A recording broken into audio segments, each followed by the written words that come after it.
You ever feel like narcissists can read your mind? Or that they can predict the future?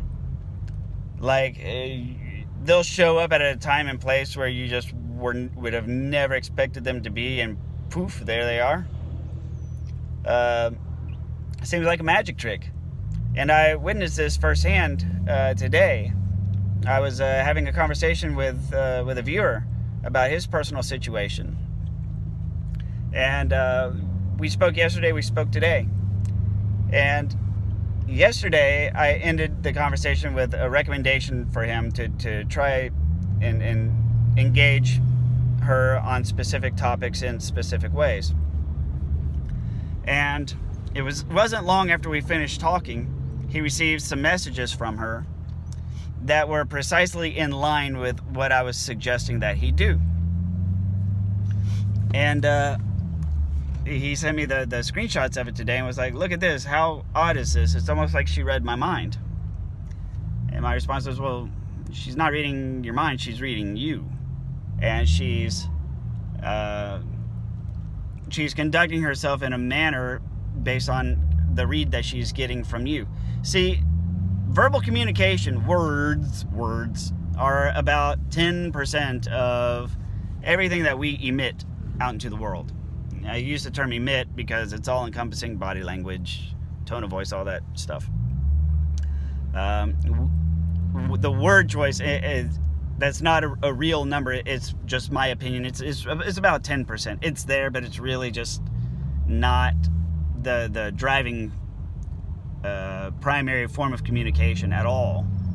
But it's not something to be discarded either, right? So about 10% of everything you emit, by my arbitrary standards, is words. There's so much more information that we emit. Look no further than the game of poker, right? They have the term poker face. They don't say, you never say, man, you know what? Like, he's got a stone cold poker vocabulary. Yeah, man. Homeboy, solid poker vocabulary. He's got stone cold poker words. No. They talk about your poker face. Hence the song by, what's her name? Lady Gaga. Lady Gaga.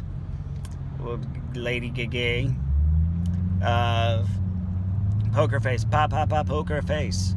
But, poker face. Boop. So, think about this, though. If a well-versed poker player can discern what cards you have laying flat down on the table based on your behaviors, most especially when people are trying to not reveal information, the information's easier to assimilate because you know that they're actively trying to not give something away, so then however they're acting, then the opposite's true, right? Like, oh my God, I've got a good hand, don't give anything away. I don't have a good hand. And they get real still, real quiet, right? And you're like, dude's got a good hand. Because he's trying too hard, right? So anyways, enough of all of that. We emit so much information. Because not just when we're in person, but if you've been with somebody for any amount of time, they're going to know your paydays, when you get paid, and approximately how much you make and how much money you have left over, which seems like it always seems like after a few days after payday, there they are showing up. They got some sort of emergency, right? I need help. Help me. But how do they know you so well? How are they able to get this read, especially whenever they're no longer in your company and you don't really talk to them much anymore? How do they seem so knowledgeable? Well, you're predictable. And that is another key factor in this. You're predictable because chances are, if you've fallen in with a narcissist, that means you're an empath. And if you're an empath, that means you can feel feelings, right? But there's a difference between somebody neurotypical and somebody who's an empath. neurotypical people can certainly feel what other people feel, but they don't make it a primary driving factor in their lives. But empaths do, and empathic people, overly empathic people, I should say, are the ones who say, you know, I'm a people pleaser, I'm the peacemaker, I'm the peacekeeper, I don't like for people to fight, I usually try to resolve arguments, I would do anything for anybody, I'd give the shirt off my back for somebody if they need it, if anybody needs help, I'm always down to help, you know. Is anybody moving? If you're moving, call me up, I'm willing to help, I'll help you move, because you know, none of your friends answer their damn phones when you're moving, you know this, right? So they know that you're the type who would give your shirt off your back. The problem with this is that these are admirable traits, but they are self-destructive. They are self-destructive because you are giving a part of yourself to somebody else and expecting nothing in return. And typically you get nothing in return. It's admirable, but you have to be judicious too, because you can help your way into oblivion and into loserdom. That's a real word, loserdom. For every person that you help, for every shirt off your back you give, that's a piece of you that's gone, and you typically don't get it back, right? If it's something, you know, that's superficial, you know, and every once in a while it's fine. But it is what it is. And if you're the kind to sacrifice and show sacrifice for the people that you love, because some people believe that sacrifice and love go together, and that's also toxic and unhealthy. Yes, when you love somebody, you will sacrifice for them. But only whenever it's a goddamn emergency, and only after you've told them to handle it themselves. Right? If it's something that, when somebody has a problem, you say, wow, well, I hope you figure it out. They're adults. They're a fucking adult. Why can't they figure it out? It's like, you know, everybody already has their problems, and you're doing a good job of solving your problems.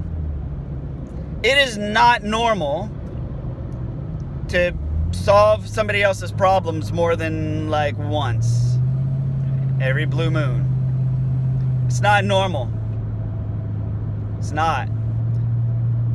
I can promise you, you don't always go around asking for people to help you with stuff. No, you help people. And they tell you all the right words. Say, oh, you're such a good person. You're so nice. I'm so glad. I'm so thankful. You're such a good person, blah, blah, blah. They lay it on you verbally. But again, like I said, verbal communication is only about 10% of everything emitted. And you're focusing on the 10% that they give you, and you're oblivious to the other 90%, which is the fact of why in the hell does it seem like they have an emergency every time I get paid? Right? So you're missing the other 90% because of those words, that little 10% that you think matters. So yeah, being a people pleaser, being somebody who sacrifices, being the so-called white knight, as some people will refer to it, and I don't know that term necessarily applies, but you know, being that kind of person it's not good to do it too many times. It's akin to smoking. Like if they put vitamins in cigarettes, and it's like, well, you know, why are you smoking so much? Well, because you know they just started putting vitamin C in these things. Yeah, but it's a cigarette. It's a bad habit to have. Yeah, but it does have vitamins in it. See what I mean?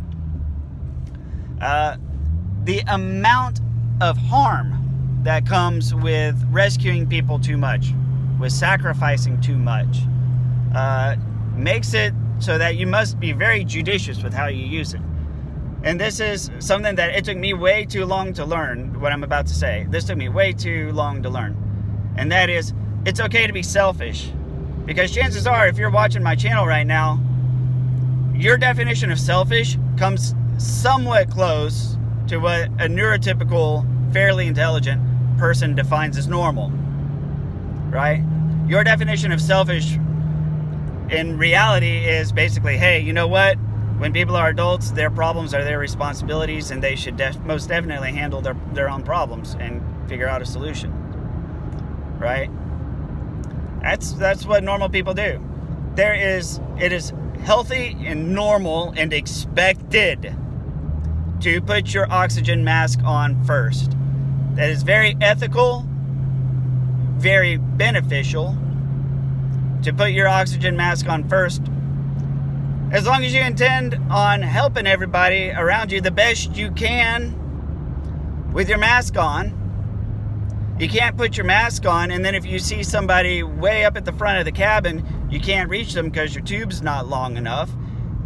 And, what good are you to your family if you take your oxygen mask off and try to make it up to the front of the airplane to help a total stranger whenever there's plenty of people already around them that could assist? Right? You don't think about that, but that's what you do.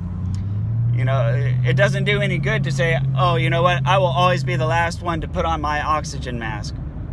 Well, that's not good, because what good are you to your family if you suffocate and you're dead? Right? You put your oxygen mask on your family members, your children. They're not gonna benefit if you do them first and then you suffocate, or if you suffocate first without putting their masks on, right? So you have to be able to put yourself first, because, and this is the key point to illustrate in all of this, is that it is entirely possible to sacrifice and give so much that you become a servant. You're not a significant other. You're not the head of the household. You're not the adult of the house. You're not the man of the house. You're not the woman of the man of the house. You're not the man of the woman of the house. You're the servant. You're the pool boy, right? You're a servant. And it's something that you literally volunteer for. It's like, hey, how would you like a servant? Here I am. I will be your servant. We all agree slavery is bad. We all agreed indentured servitude is also bad, right? But you put yourself into emotional slavery. You literally sell yourself into emotional slavery when you over-sacrifice, when you constantly give and give and give and do things for people as a sign that you love them. The 5 love languages, I'm sorry, but that book is mostly bullshit. I tried reading it and I had to put it down because just because it's full of bullshit. I can't think of any other way to describe it, right? So there's this love language where you express your love through the deeds that you do through your work, right? And yeah, that's fine if you are a hard worker and you want it to show.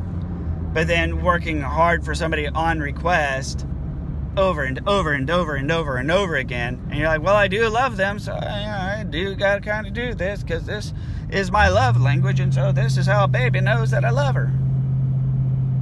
No, you're a slave, you're a servant, and you will have done this on purpose. And the problem then becomes, a big part of female attraction is your social status, not just social status, but social intelligence. It's not an intelligent way to be. You will end up serving your way to ruin. You will end up serving your way to failure. When you buy everything for somebody and then you run out of money and then you're broke as a bloke, you can't do anything because you're paying off bills and you've got monthly payments on everything that you bought for this person. Then you're really of no good, and then they gotta pull their own weight, which we know they don't want to do because that's why they had you pulling all the weight in the first place. So now they're in a situation that they don't want. So what do? They move on to somebody who will pull their weight for them.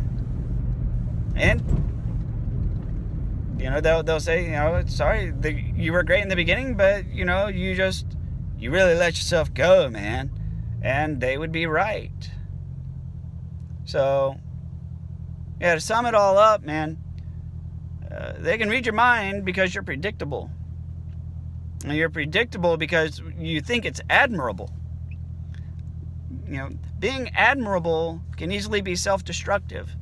And when you do too much to the point where people know you so good that they can take advantage of you, that's a bad sign. Thank you very much.